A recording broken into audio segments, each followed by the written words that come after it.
Before overhauling, pressure test the fuel injector and record its injection pressure.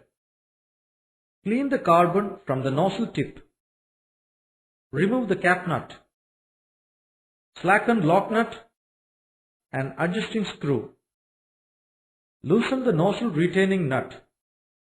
Take out the nozzle and distance piece. Remove the dowel pins.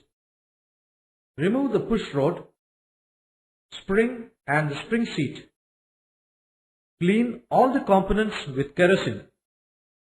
Take the needle out of the nozzle and cover it. Lap the nozzle, spacer and the contact face of the injector body with a fine grinding paste. Clean nozzle holes with cleaning pin. Put the needle valve back into the nozzle. The needle valve should slide inside the nozzle. Reassemble the components.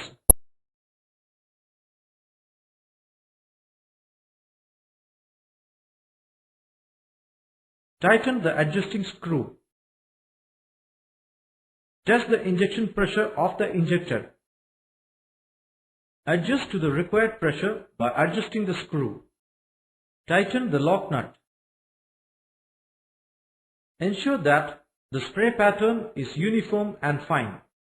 The fuel should not drip.